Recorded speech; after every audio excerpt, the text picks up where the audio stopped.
Hey, hello guys, welcome to the another lecture series on electric potential and capacitor. Up till last video, we discussed all the concepts of potential, and in this video, we will start taking up the concepts of capacitors. Alright, so the first thing that we're going to discuss is about capacitor. Alright, so what is a capacitor? Capacitor is nothing but a electrical energy storing device. Some textbooks also say that it is a charge storing device. Rather than saying charge storing device, we can say it is electrical energy storing device. Why am I not going with the charge storing device? Because as I start explaining, you will understand the net charge of the capacitor will still be zero. We cannot say that capacitor stores the charge. What actually happens in a capacitor is the charge from one plate will be removed and deposited on the another plate. So therefore the net charge of the system is still zero, but still common notion is to use that capacitor as a charge storing device. But I'm going to I'm going to define, or I'm going to say that capacitor is nothing but energy storing device. Rather than saying that it is a charge storing device, I'll say it as electrical energy storing device. Okay, again, energy storing device means there can be many other energy, like you have potential energy, we have magnetic energy, right? So we need to be very specific. So therefore I'm going to write capacitor is nothing but it is an electrical energy storing device. electrical energy Electrical energy storing device. Okay, all right. So there are different types of capacitor, like we have a parallel plate capacitor, we have a cylindrical capacitor, we have a spherical capacitor, so like that. All right, so now different capacitors have different ability to store energy. So we should be able to measure, right? We should be able to measure the energy stored in the capacitor. How are we going to measure the ability of a capacitor to store energy? Using a term called capacitance. Okay, using a term called capacitance. And let's see what is a capacitance of a capacitor. Okay, capacitance of a capacitor. Okay, so this capacitance of a capacitor will help us to understand the ability of the capacitors to store energy. So how are we going to define it? It is defined as it is defined as it is defined as ratio of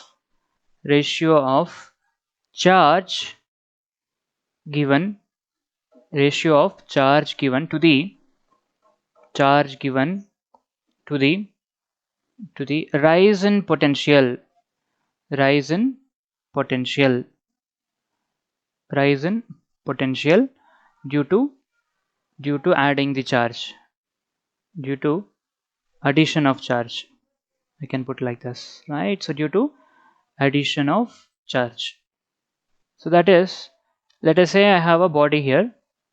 Okay, I have a body, and to this body, initially they say there is no charge in this body. Okay, therefore the potential of the body will be zero. Now let us say I add a charge q to it. Okay, let us say I add a charge q to it, and because of which, let us say the potential rose from 0 to v.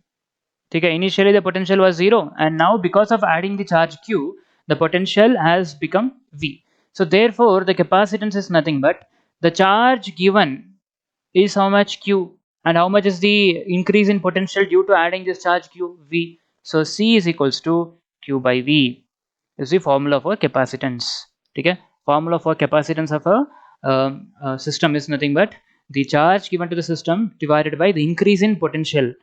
Okay, or the increase in potential of the system is nothing but capacitance. Now what is going to be its unit? Its unit is unit of charge is what? Coulomb. Okay, and what is the unit of potential? Increase in potential, rise in potential, it is volt only, right? So coulomb per volt or farad. Okay, coulomb per volt or farad. So we will be just writing it as f. Okay, so that is your formula for capacitance, and that's your unit of capacitance. Okay, now we will find out what is the capacitance of a sphere. Okay, what's the formula for capacitance of a sphere? Okay, so now capacitance of a sphere. Capacitance of a sphere. Capacitance of a sphere. So let us say we consider a sphere of radius r. Okay, So we consider a sphere of radius r, and let's say initially there was no charge in it, okay, and now we add a charge q to it. Initially there was no charge in it, okay, and now we added a charge q. Since initially there was no charge on it, initially the potential will be 0. So capacitance is nothing but what? Charge given divided by the rise in voltage because of adding a rise in potential because of adding the charge q. So now charge that I have added is q, and the increase in potential of this sphere is nothing but v. Okay, and how much will be the v? K q divided by r. Potential on the surface of a spherical body is nothing but k into charge on the body divided by the radius. Okay, radius of the spherical body. So in this case c is going to be q divided by potential is kq divided by r. So now this r will go to the numerator.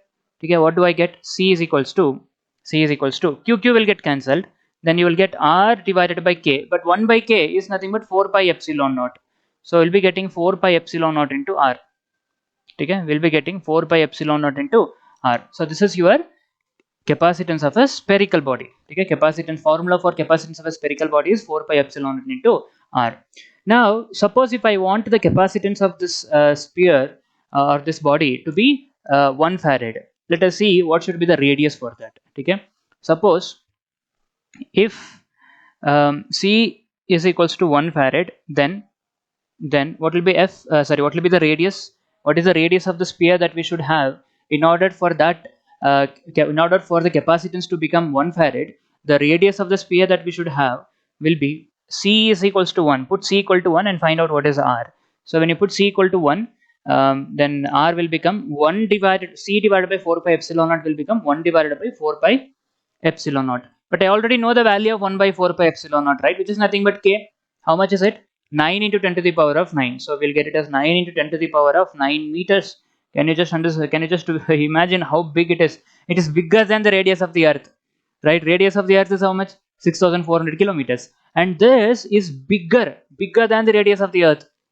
So do you think it's practically possible to construct a sphere whose radius is bigger than the radius of the earth? You will become a god then. So that's not possible. So therefore we're going to have different arrangement. Like we cannot have a sphere, just a sphere, and give charge to it and then use the charge whenever you want to. No, that's not feasible. Like we cannot have a good amount of capacitance, right, just by having a solid sphere. So therefore we're going to make a different arrangement. So therefore we have something called parallel plate capacitor. All right, so as the name itself indicates, we're going to have two parallel plates in this. Okay, so we're going to have two parallel plates, and what are we exactly going to do in this parallel plate capacitor is very simple. I will have one plate here, I will have another plate here. I'll keep these two plates little close to each other. Okay, then what I will do is I'll remove electron from one plate and I will deposit it on the another plate. Okay, remove electron from one plate and deposit the electron in the another plate. So now whichever plate has lost electron, or from whichever plate you removed electron, that plate will acquire a positive charge, and to whichever plate you deposited electron, that plate will acquire a negative charge. So now whatever is the charge on this first plate plus q, that will be the same amount of charge that will be present on the second plate but minus q. Why? Because how much ever electron you removed from one of the plate, the same amount of electron is being deposited on the another plate. Correct or not? So therefore if you take a parallel plate capacitor, or if you take two plates, and if I say these two are capacitor plates, then whatever is the charge on one of the plate, the same amount of charge will be present on the another plate but with the opposite signs. Okay, because you removed electron from one plate and deposit on the another plate. Okay sir, what is the use of this? Very simple. So now you have removed electron from one plate and you have deposited on the another plate. Now this plate wants electron and this plate has excess electrons. Now what I will do, whenever I want to have current flowing in external wire, then I will connect a wire from one of the plate to the another plate through a bulb. Now electrons from this plate will run to this plate because this plate is having a deficiency of electron. So electrons from one plate, it will go back to the another plate. When they go back, they will be flowing through the wire. So that is nothing but current, right? So the bulb will start glowing, right? So this is how we store energy in the capacitor, and whenever we want, we make use of that by connecting the one plate to the another plate through a bulb. So the bulb will start glowing because as the electron from one plate goes to the another plate, that the flow of electron, the flow of charge is nothing but current, right? So therefore we can make use of this energy stored in the capacitor whenever we want. Okay, so that is what is your parallel plate capacitor all about. Okay, now let us see the working. Okay, how are we going to remove the electron from one plate and deposit on the another plate? Can you go and manually pick one electron and put it on the another plate? Do you think that's possible? No. So how are we going to do that? Just by connecting it to a charger. Okay, by connecting it to a charger. So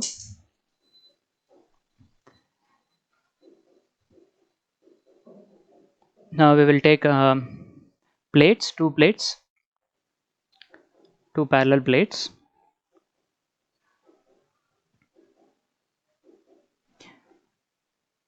That is my one plate, and close to that I'll take another plate.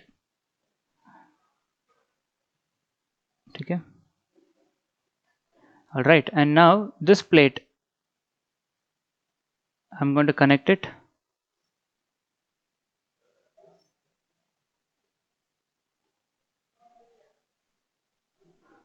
to an external charger. Okay, I'll connect it to an external charger.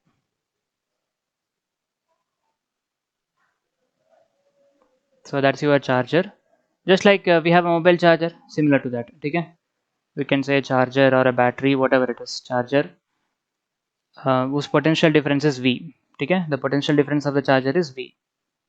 Right, now moment you do this, what will happen? The electron from the first plate, let me call this as a first plate and this is a second plate. So electron from the first plate will be removed. Electron from the first plate will be removed. Electrons from the first plate will be removed and it will be deposited on the second plate. Okay, those removed electrons will be deposited on the second plate. Now because of which the left plate will acquire plus q amount of charge and the right plate will acquire minus q amount of charge. So this will get positive charge. Okay, because you have removed electron and you are depositing the same electron on this, so this will acquire a negative charge. As simple as that, right? Now till till what time or how long this process of removing electron from one plate and depositing on the another plate will continue? Or up to what point do you think this process of removing electron from one plate and depositing it on the another plate will continue? Till the time the potential difference across the capacitor becomes equal to the potential difference of the charger. Okay, when the potential difference across the capacitor becomes equal to the potential difference of the charger, then there will be no more removal of electron from one plate and depositing it on the another plate. Then the charging will stop. We say the capacitor is fully charged. Now remember, when do we say a capacitor is fully charged? When the potential difference across the capacitor becomes equal to the potential difference of the charger. Okay, when potential difference of the capacitor or potential difference across the capacitor becomes equal to the potential difference of the charger, we say the capacitor is fully charged. Yes, easy. All right, so now you should also remember, for every capacitor they will give the maximum voltage up to which you can charge it.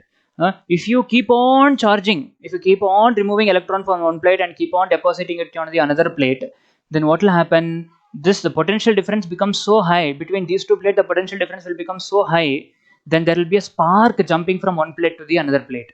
Right, a spark will jump from one plate to another plate because the potential difference is becoming very high. Now the right plate, the second plate, is having so much of electron, it is not able to take up any more amount of electron, so it want to give it to some other body. It sees that the positive plate is here, no, it wants electrons. So this is having so much of electron, so the electrons from this plate will jump to the another plate through the air medium. So air is bad conductor of current, right? Air will not conduct electricity, but it will break the air and it will make it as a conductor, and the electron will jump from the negative plate to the positive plate through air. That is nothing but the spark. So when that happens, the capacitor will get damaged. So much amount of heat will be produced. Okay, and the charge from one plate will be gone to the another plate in a fraction of second. So much of heat will be produced, and that will spoil the capacitor.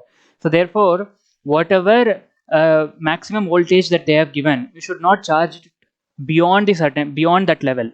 Okay, if they've said that the maximum voltage up to which you can charge this capacitor is 5 volt, then you can never connect this. You should never connect this capacitor to a battery or to a charger of 10 volt, because this charger will keep on charging the capacitor till the time the potential difference across the capacitor plate becomes 10 volt. But the maximum the voltage of the allowed voltage of the capacitor is how much? 5 volt. If you charge it beyond 5 volt, then what will happen? The dielectric breakdown will take place. Dielectric breakdown means the air between these two plates will start behaving like a conductor, and the electron from one plate will directly jump to the another plate. Okay, and when that happens, so much amount of heat energy will be produced. Okay, and that may spoil the capacitor completely. So therefore, always remember, never charge a capacitor beyond its rating voltage. Okay, whatever voltage they have rated, if they are telling that the capacitor can be charged, the maximum voltage to which the capacitor can be charged is 100 volt, then never cross that. Okay, or never connect that capacitor to a charger whose potential difference is beyond 100 volt. Okay, all right. And I also tell you one important thing. People say, you can connect, people do it actually, they don't say, but I've seen many people connecting any mobile to any charger. Don't do that, that's a mistake, because every charger is designed particularly for that mobile. Why? Because within that mobile you have this battery, right? That battery, or the mobile battery we talk about, right? That's what I'm talking about. That mobile battery will have this maximum voltage up to which you can charge it. Like they would have mentioned, let's say the maximum voltage up to which you can charge the mobile battery is 5 volt. Now, if you connect a charger whose output voltage is greater than 5 volt, then the capacitor will get overheated and it may damage the battery completely. Sometimes will become, the mobile will become bulged, or the battery will become bulged, right? That's because either you have connected some other mobile charger to this, okay? But because your mobile charger's output is 5 volt, but you connected another mobile charger whose output voltage is some 10 volt, okay, or some other voltage, then the battery will get damaged because of that, because the maximum potential difference that you can the maximum potential difference up to which you can charge this battery is 5 volt. If you try to charge it beyond 5 volt, then the battery will get damaged. So therefore, it's always important that if you want to use some other mobile charger, you should make sure that the output specification of both the chargers are matching. Okay, the output voltage of both the charger must match. They would have given behind your mobile charger, you can find it, output voltage, input current, input voltage they would have given, and output voltage they would have given a straight line, 5 volt 2 milliampere, or 5 volt 1 ampere, like that they would have given the specification. So we should find that. Anyway, so now is that you have understood what is a parallel plate capacitor, we'll try to derive an expression for capacitance of a parallel plate capacitor. Okay, right? So I'm going to write some important note before that. Okay, so electrons from one plate, from first plate will be removed and deposited on second plate till potential difference across the capacitor becomes equal to what? Becomes equal to potential difference of the charger. Potential difference of the charger. Okay, and next point is capacitor should not be charged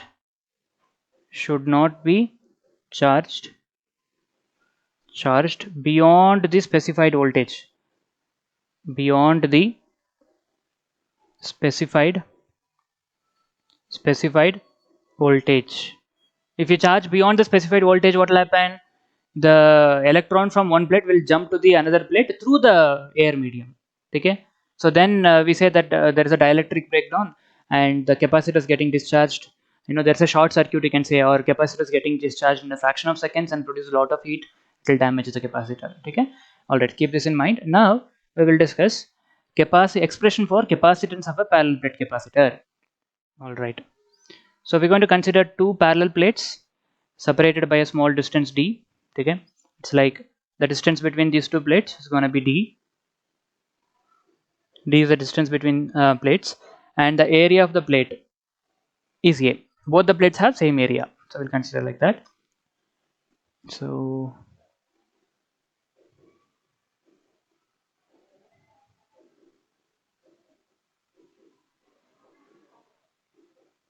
all right, So I have two parallel plates now separated by a distance d, distance between them is d, and area of both plates are a. Okay. Right, so now we're going to connect this to an external charger. We will connect this to an external charger. Okay, and due to that, okay, and due to that, let us say the charge on the left plate,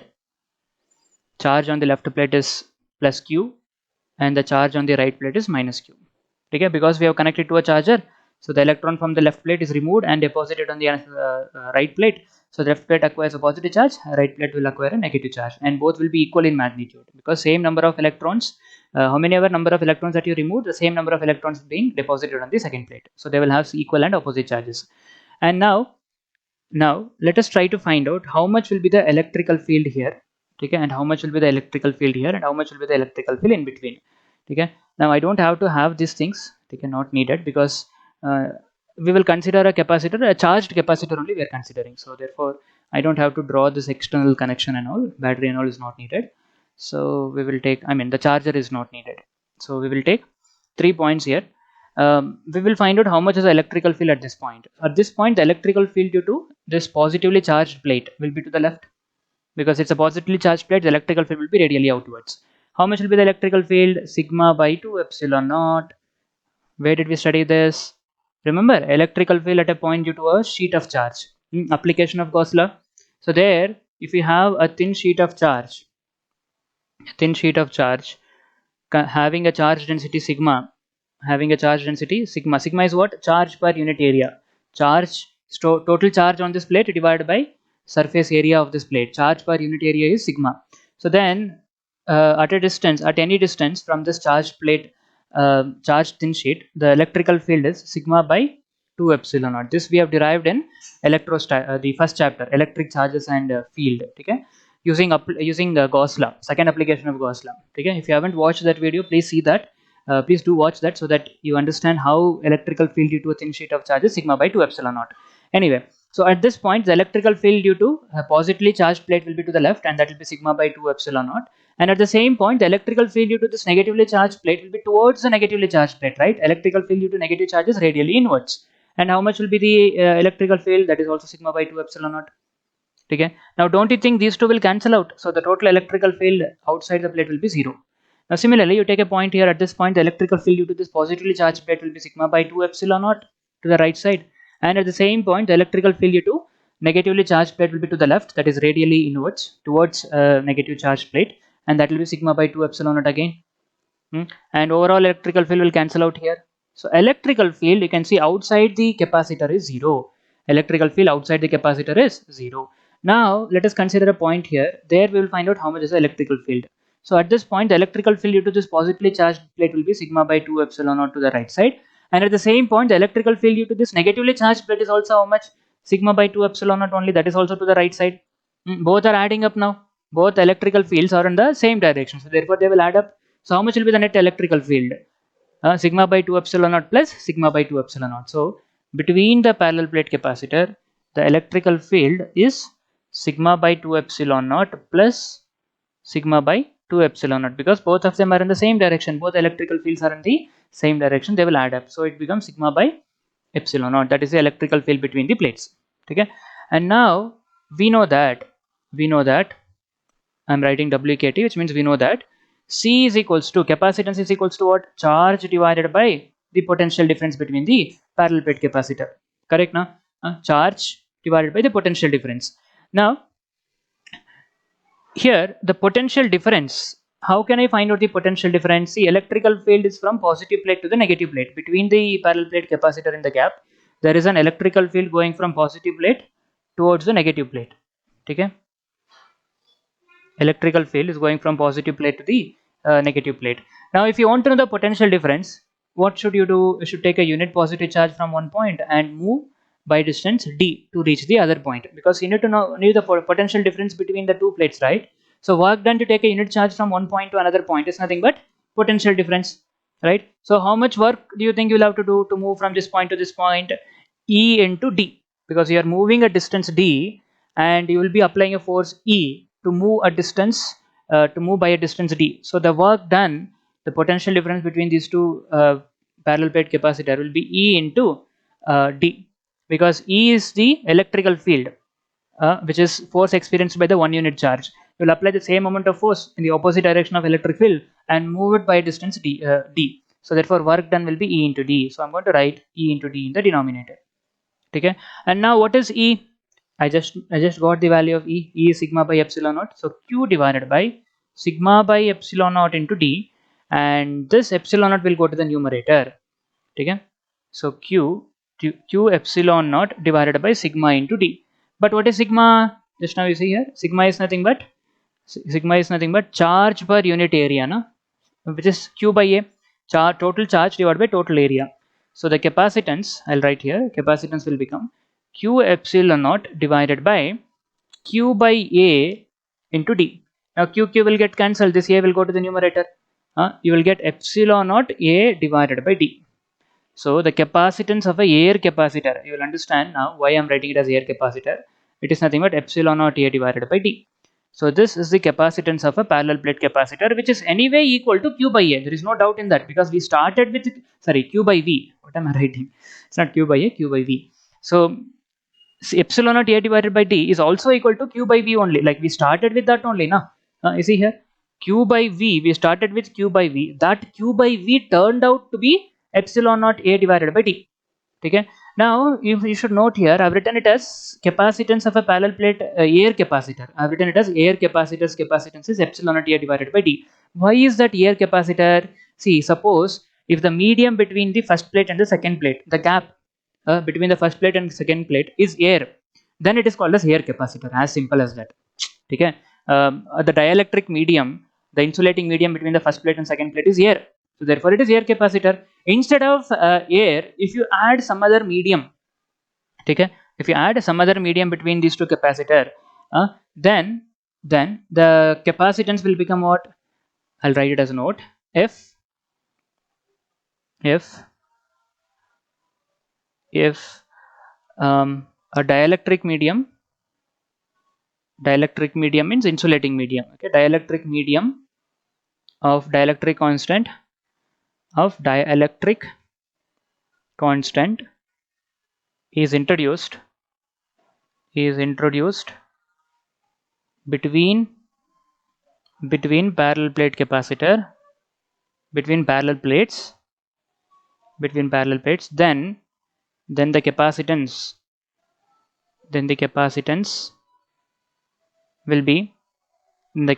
will be C medium. I'm going to write, that means you have some other medium between these two plates, then that will become what? Epsilon naught epsilon r A divided by D. That's it. See, along with this epsilon naught, epsilon r also will get multiplied. Instead of air medium, if you fill the gap with some other medium of dielectric constant epsilon r, then the capacitance will become epsilon naught epsilon r into A divided by D. The epsilon r will be extra. That's it. Okay. For air capacitor, epsilon r is 1, no? Therefore we are not writing it here. Actually, to be frank, everywhere along with this epsilon naught, you should also write epsilon r. But epsilon r value will become 1 for air medium. Therefore we have not written it here. Are you getting the point? So therefore, for any capacitor, when there is some dielectric medium between the plates, the capacitance of that will become epsilon naught epsilon r into A divided by D. Or also you can also write like this: capacitance of a capacitor with some medium in between the plate is nothing but epsilon r times capacitance of a air capacitor, because epsilon naught A divided by D is nothing but capacitance of a air capacitor. C medium is equal to epsilon r times C air. Remember that, very very important. Okay. Alright, so with this we will end our video. We'll continue the rest of the things in the next video. Till then, stay tuned. Have a happy learning. Thank you all. Bye bye.